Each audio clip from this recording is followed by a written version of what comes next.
Ang pader na ito nagsisilbing panangga ng mga taga-barangay San Pascual sa Hagonoy, Bulacan sakaling tumaas ang tubig mula sa ilog.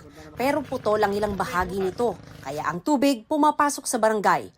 Dito po sa kalsada dyan sa amin, hanggang dito. Ilang bewang, lampas Oo, bewang. sa kalsada naman do, ay sa pasukan naman sa amin. Dito naman ho. Hanggang dibdib naman. Oo. So hindi po nakatulong yung ginawa? Ay, hindi ho, kasi hindi naman dire-diretso ito. Sabi ng alkalde ng Hagonoy, 3 billion pesos ang halaga ng flood control project sa kanilang bayan.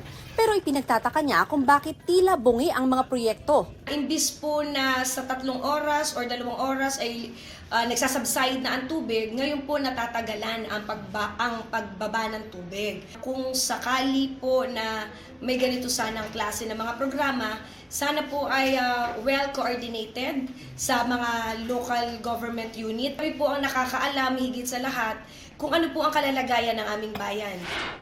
Sa pagdinig ng Senate Blue Ribbon Committee sa issue ng flood control projects, hindi lang mga palyadong proyekto ang nabunyag.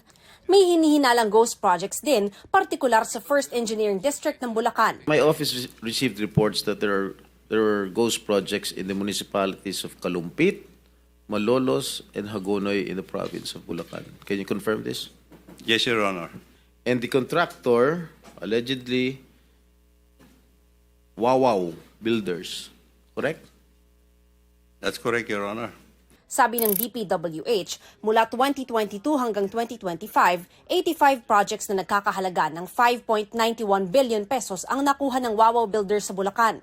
Sa buong bansa, 9 billion pesos ang kontrata ng Wawaw. Iniimbestigahan na ito ng DPWH pero nirelieve na ni Secretary Manny Bonoan ang buong District Engineering Office. Was there a senator or a congressman who inserted that for that particular area? Well, we'll just have to find out, Your Honor. Kabilang ang Wawaw Builders sa 15 contractors na pinatawag sa pagdinig. Pero walang dumating mula sa Wawaw at sa 7 pang kumpanya. Pinasabina ng komite ang 8 contractors na kasama sa mga pinangalanan ni Pangulong Marcos na pinakamalalaking kontratista ng gobyerno sa flood control. May I move for the issuance of subpoena to those absent invited resource persons, particularly yung mga contractors, Mr. Chair, to require them to be present in the next hearing. I so move, Mr. Chair. I think the motion is in order. No objection. The motion is carried.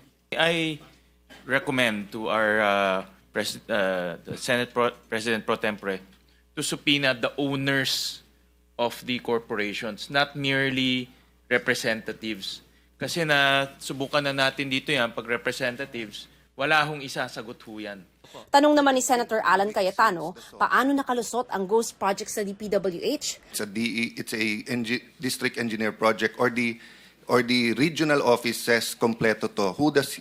Pag nag-report siya sa ASEC, titignan ba nung ASEC? Yun yung gusto namin maklarify para alam namin kung sino ipatatawag namin. Yes. Meron po yung quality assurance unit in all levels, Your Honor. If the project is being implemented by the district, then the quality assurance unit of the district will be the one to make the report. Pinuna rin ng mga senador kung bakit may flood control project sa mga hindi naman talaga binabaha.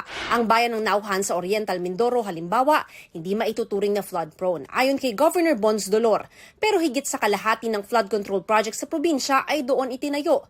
Nasita na ng gobernador ang mga gumuhong dike sa bayan dahil daw substandard. Di bakit sabi kong substandard? Ang cost 561,000 per linear meter. Tapos ganda ng result. Gawa ang mga ito ng SunWest Incorporated na sinusubukan pa naming makuha na ng panig. Kabilang ang SunWest sa 15 kontraktor na tinukoy ni Pangulong Marcos na naka-corner umano sa 20% ng flood control project sa buong bansa. Suhestyon ni Senator Bam Aquino ang 243 billion pesos na pondo para sa flood control sa 2026 national budget ilipat sa mga munisipyong tukoy ng madalas binabaha.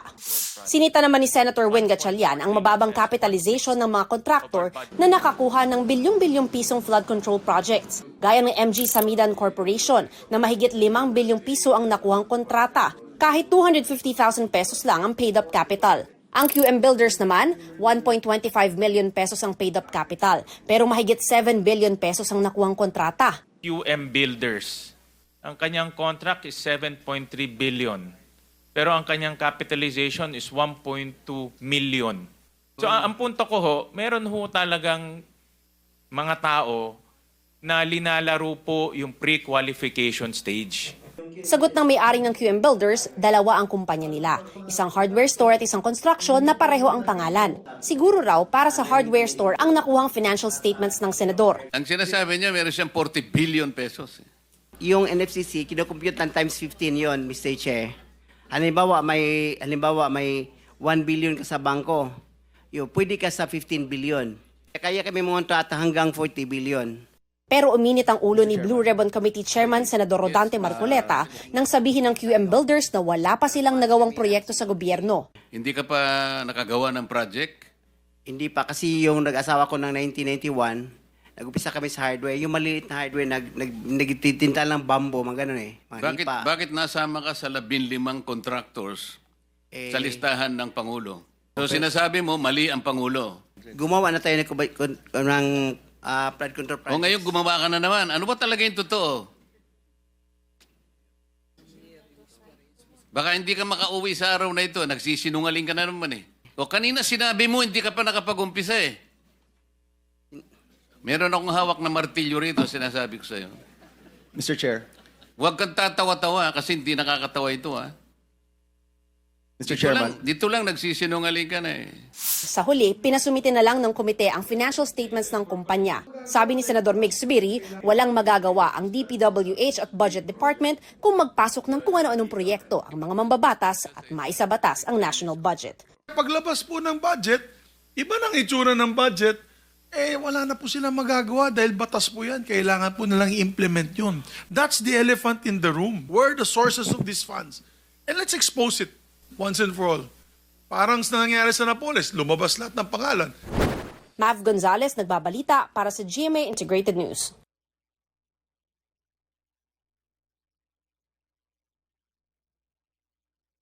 Ipag-joint venture siya sa isang, let's say, Chinese contractor. Huwag magpahuli sa mga balitang dapat niyong malaman. Mag-subscribe na sa GMA Integrated News sa YouTube.